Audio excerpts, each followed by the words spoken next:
there, and welcome back to Mommy Hates Cooking. Today I'm going to show you how to make this easy Ninja Foodi Pumpkin Chili. Also simple to make, gluten-free too. This is one of our family favorites and probably the chili that we eat the most often during the fall and winter season.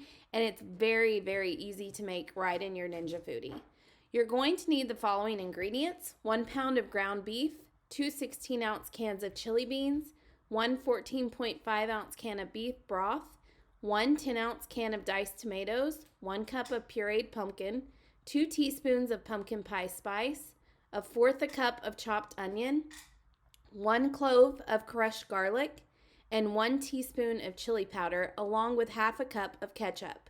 You can also add toppings like Fritos, cheese, and sour cream. So the first thing you're going to want to do is turn that Ninja Foodi on to saute and brown the ground beef. Then drain it if you need to and just return it back into the pot. Once you've done that, we're going to go ahead and add in all of the remaining ingredients, such as the chili beans, broth, diced tomatoes, canned pumpkin, all into the pot of the Ninja Foodi. So I have this all in there, and I'm going to continue adding all of my ingredients, and then we're just going to stir it all together to combine. So as you can see, I'm about to add in the rest of the ingredients: the pumpkin pie spice, chopped onion, garlic, chili powder, and ketchup. There's no particular order that you have to add these in because it's all going to get stirred up anyways. If you do need this gluten-free, as always, be sure to check the labels of all the ingredients and the canned ingredients you use to ensure that they are in fact gluten-free. We've never had any problems with most of our canned goods in this recipe, but sometimes those off-brands can add in things when they shouldn't. So as always, check those. So I've got everything added in here, and then I'm about to stir this all up and get it all combined. We will be using the pressure cooker lid. So you're going to go ahead and grab that lid and secure it to the Ninja Foodi. Once it's secured, move the nozzle to seal, and then you're going to cook on high manual pressure for 4 minutes. Once it's done, you turn the nozzle immediately to vent, and then you let this fully vent. And once it's done venting, stir it up again, and then you have this delicious chili.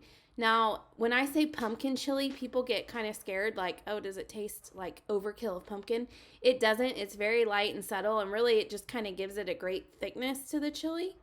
So this is ours served. We usually serve it with Fritos and cheese.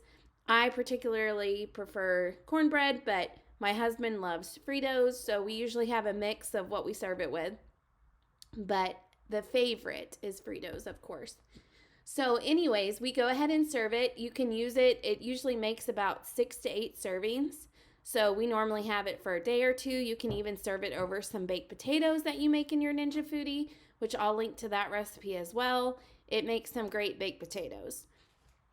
I hope you enjoyed learning how to make this Ninja Foodi Pumpkin Chili. And be sure to like and subscribe so that you don't miss the next video. And as always, you can find all of these recipes over on mommyhatescooking.com. Thanks again for joining in today.